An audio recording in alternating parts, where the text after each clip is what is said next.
It's clear that you don't know how large the sum is. Of course I do, returned Passepartout.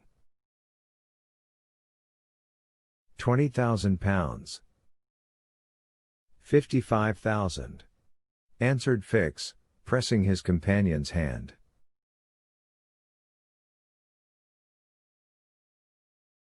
What? Cried the Frenchman. Has Monsieur Fogg dared? 55,000 pounds.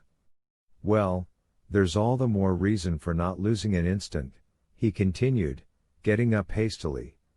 Fix pushed Passepartout back in his chair, and resumed.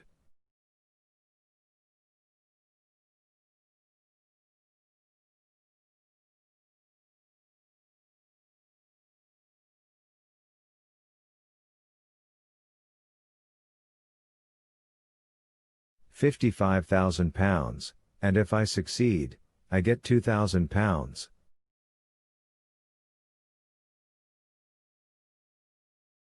If you'll help me, I'll let you have 500 of them. Help you? Cried Passepartout, whose eyes were standing wide open.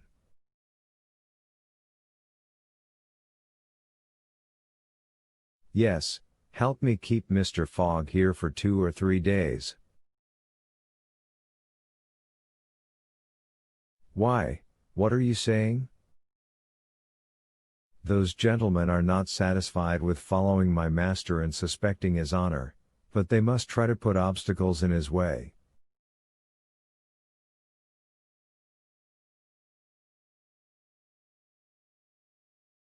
I blush for them. What do you mean? I mean that it is a piece of shameful trickery. They might as well waylay Mr. Fogg and put his money in their pockets. That's just what we count on doing.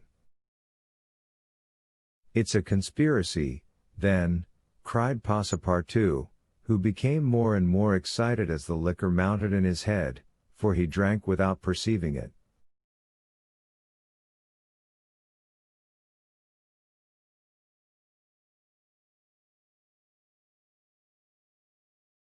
A real conspiracy. And gentlemen, too. Bah! Fix began to be puzzled. Members of the Reform Club, continued Passepartout. You must know, Monsieur Fix, that my master is an honest man, and that, when he makes a wager, he tries to win it fairly.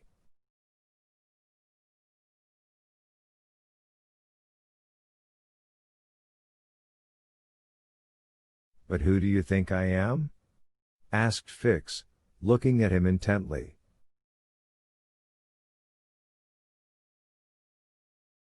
Parbleu!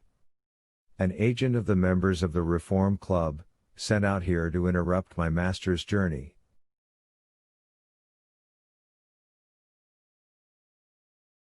But, though I found you out some time ago, I've taken good care to say nothing about it to Mr. Fogg.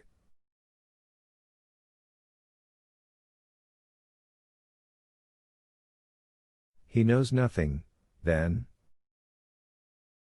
Nothing, replied Passepartout, again emptying his glass.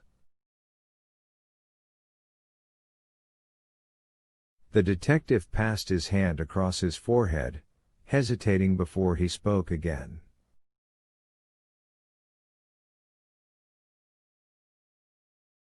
What should he do? Passepartout's mistake seemed sincere, but it made his design more difficult.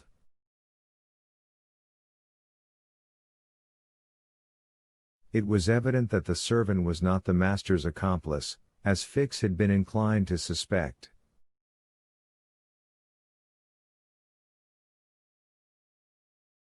Well, said the detective to himself, as he is not an accomplice, he will help me.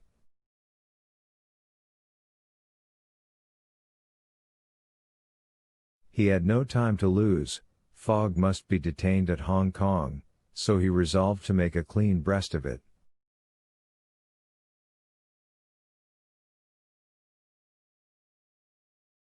"Listen to me," said Fix abruptly.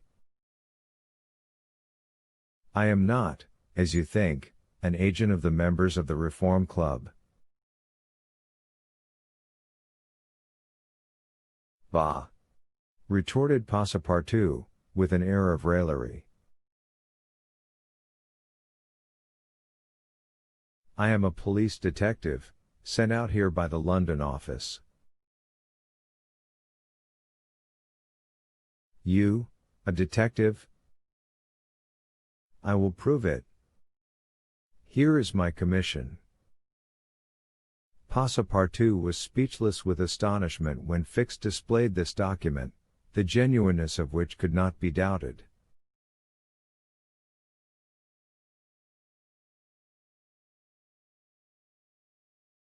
"Mr. Fogg's wager," resumed Fix, "is only a pretext, of which you and the gentlemen of the Reform are dupes. He had a motive for securing your innocent complicity."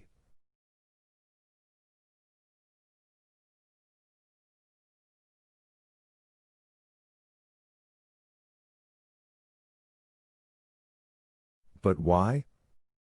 "Listen. On the 28th of last September a robbery of £55,000 was committed at the Bank of England by a person whose description was fortunately secured.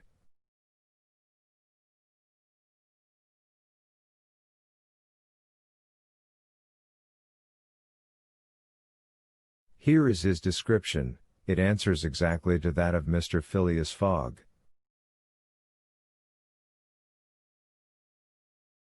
"What nonsense!" cried Passepartout, striking the table with his fist.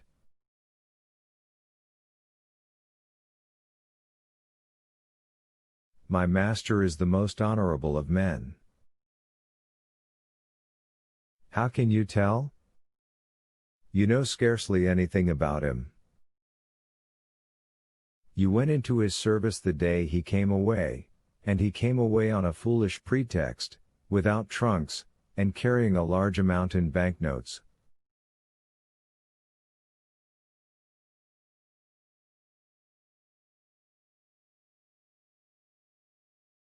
And yet you are bold enough to assert that he is an honest man."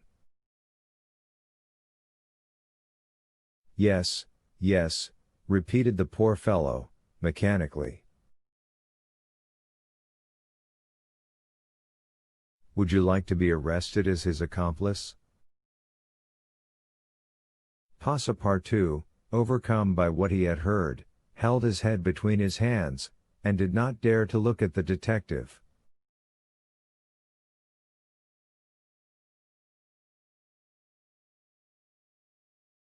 Phileas Fogg, the savior of Outa, that brave and generous man, a robber.